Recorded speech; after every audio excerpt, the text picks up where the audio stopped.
The Commercial Real Estate Show is brought to you by Cone Resnick, forward-thinking advice to navigate business and financial issues. Visit ConeResnick.com. By BB&T, banking, business, and commercial real estate loans. Visit BB&T.com. And Bull Realty, when your business requires proven performance, visit BullRealty.com.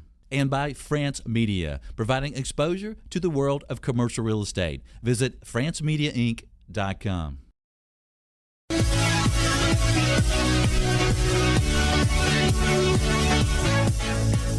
Welcome back. I'm Michael Bull, and this is the Commercial Real Estate Show.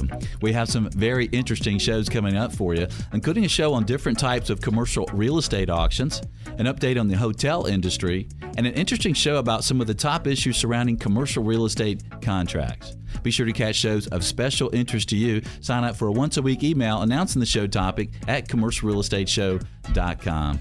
Well, today we're exploring investing in distressed real estate and notes. Please welcome my next guest, Duncan Miller, partner with Morris, Manning & Martin. Duncan is a respected law partner in real estate development and finance, hospitality, commercial finance, commercial real estate debt management, and real estate capital markets practices. Duncan Miller, thanks for joining us today. Thanks for having me. Well, Duncan, when investors are buying properties from lenders, the lenders like the contracts to be as is. They don't like to provide any reps and warranties related to title or the property. What are some things that investors should consider in the due diligence and contract process when dealing with lender-owned properties? Well, I think most distressed real estate investors are kind of sick and tired of hearing from the lenders that build the as-is contracts into the price. That kind of is hard for potential purchasers to get their arms around. And they also, at the same time, the lenders are saying you only have 15 days to buy this property. Right. So not only have they said we're not going to give you your reps and warranties, but they're saying that we're only going to give you 15 days to figure out what's going on with the property. Let's really kill the value of this asset, right? That's right. So it really drives the value down, which is contrary to what I would imagine the lenders really want to do is to increase the pricing. But that being said, oftentimes when people get involved in distressed real estate investment, is that they concentrate on the pricing and they concentrate on the value. If the loan was originally $5 million, they're picking it up for $2.5 million. They say kind of what can go wrong, which again, in my perspective, isn't the right way to look at it. I agree. But then again, I'm a lawyer, so we suggest you treat it just like you would any other acquisition. You go through your due diligence process. If you're if you only have a 15-day due diligence period, start it before you go under contract. Order your title, get a survey, get your environmental. All of those things are actually protections from you. Sometimes investors think those are protections for a potential lender. They're actually protections for the purchaser. Right. So our suggestion is to buy it like you're buying regular commercial real estate and do all the due diligence you can. Right. Well, that's a good point. I mean, if the loan's $36 million and you're getting it for $6 million, that doesn't mean it's necessarily a good price. It might be. You need to look at it as a new deal. Right? Or there could be a very, very good reason why it's only $6 million. Exactly. And that's what you want to find out. That's right. And then in the contract stage, are you finding that some of these lenders are a little more open to including any reps or warranties or in adjusting these contracts or is it still it's our way or the highway? I think sometimes when knowledge is everything. So the more knowledgeable you are about the property, about the situation, then if you go to your lenders and you ask them specific representations and warranties and give them specific reasons why you need those reps and warranties, then they'll listen because it's a good request. It's not just a request to shift liability to a lender. It's a request that you can say that you need to make this deal happen at a better price than they otherwise would get without the rep. Right. That you've suggested there's a good reason for it. You've shown them that reasoning, right? That's right. Yeah. Well, that makes a lot of sense. And some lenders are better at that than others. Right. And I guess also as an investor, you have to evaluate the opportunity there and the risk reward. So you may say, well, look, no reps and warranties as is. I'm afraid of that deal. Well, wait a minute. It might be an exceptional deal. And if you have some time to do some quick due diligence and figure out it is a great deal, then you may want to say, look, that's fine because look what you're getting here, right? That's right. And a lot of that is understanding what your plan is with respect to that property. If it's a property with a building on it that you intend to lease, then you're going to be more interested in understanding what's the construction, what's the what improvements need to go into the property to make sure it's leasable. If you're going to knock it down, you're not going to care about that stuff. That's so right. You just need to understand, you need to have your plan, you need to kind of underwrite both from a risk analysis and a financial analysis to make your deal work for you. Yeah, that's a good point. It's like Tom Fink suggested, know what you're getting into. Well, some investors like to buy notes as a way to get to the property ownership. Let's look at some of the issues that can come up there. What might surprise a real estate investor who buys a note? Well, you hear the term note risk, okay? And what does that mean? And how is that separate and different from buying REO? The note risk is it's a pro and it's a con. It's a negative because you have foreclosure risk, you have lender liability risk, and we'll talk a little bit about that. It's a positive because you have different options in dealing with the asset. You can see yourself as a lender. You can see yourself as potentially the owner of the property, through a deed in lieu or through a foreclosure process. You can see yourself as just, you want to buy a performing loan and you just want to collect a coupon. So understand, again, knowing your plan, what you envision happening, will dictate your underwriting, and kind of understanding, gauging the risk associated with the note is dependent upon what your plan is in dealing with that note. Right. And you talked about the foreclosure risk. We're short on the break, but it also matters what state the property is located in, right? Absolutely. I mean, there's a big difference in terms of your underwriting between judicial and non-judicial foreclosure states. And that affects all of your underwriting principles when you're deciding whether or not to get into a note deal. So if you've got a property in Texas, you've got to go through the courts to foreclose, right? Actually, Texas is a great state, similar to where I'm practicing here in Georgia, in that you can get after the property in 30 days. Florida is the one that keeps popping up as a judicial foreclosure state that creates a lot of problems for potential investors. Right. And you have a lot longer time frame and cost to get to the property ownership level. That's there, right. right? All That's right. right. So you got to gauge your risk and then I guess your bankruptcy risk. Well, we're going to have more tips for you related to buying notes to get to the property after a quick break. I'm Michael Bull. This is the Commercial Real Estate Show. We'll be right back.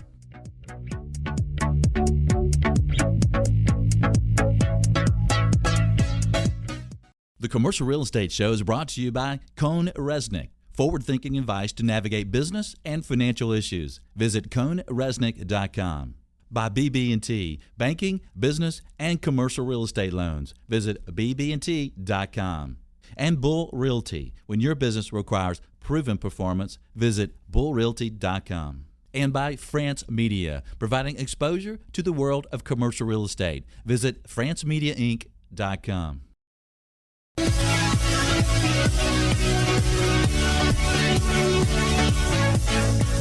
Welcome back. I'm Michael Bull, and this is the Commercial Real Estate Show.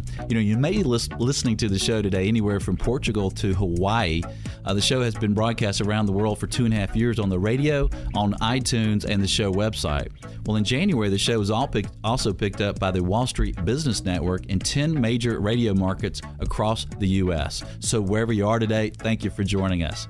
Today, we're exploring investing in distressed real estate and notes. My guest is Duncan Miller with Morris, Manning & Martin.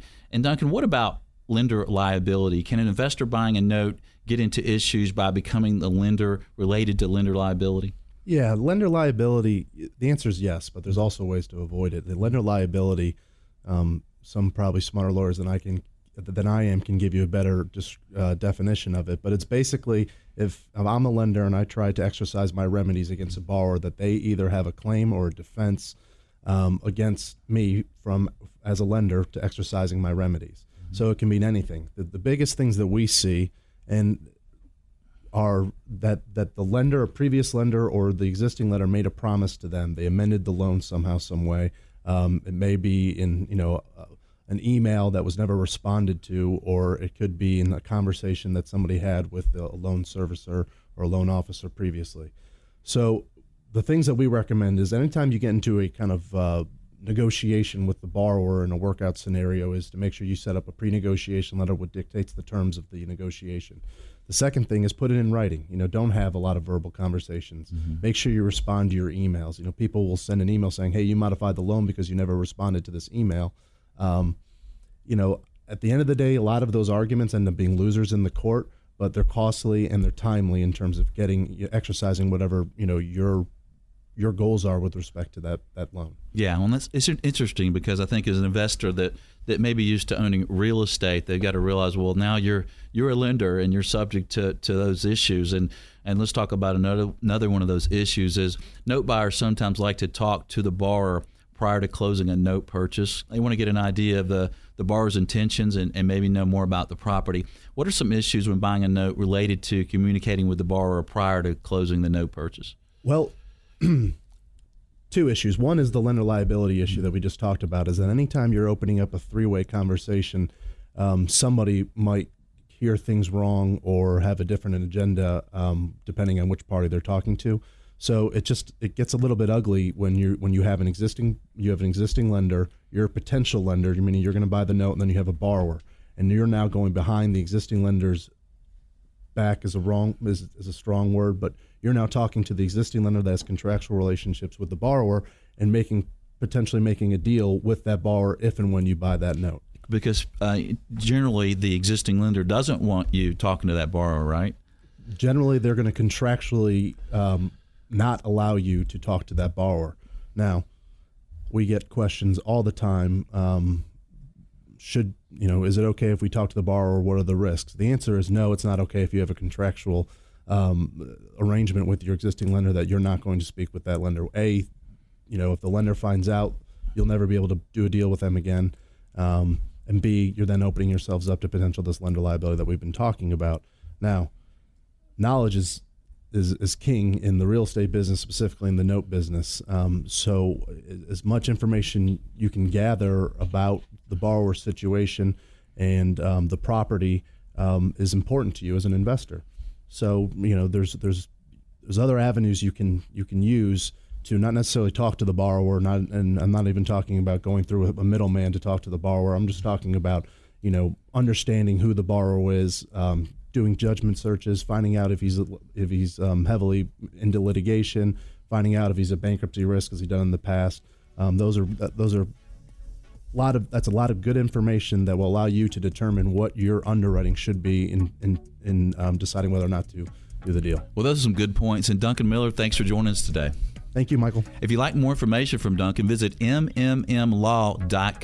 I have an invitation for you as a listener. Can you join us next week?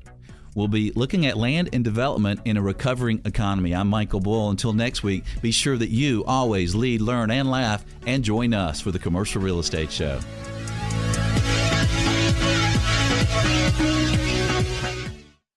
The Commercial Real Estate Show is made available by professionals at Cone Resnick, BB&T, France Media, and Bull Realty. For more information about these companies or to access additional show podcasts or videos, visit commercialrealestateshow.com.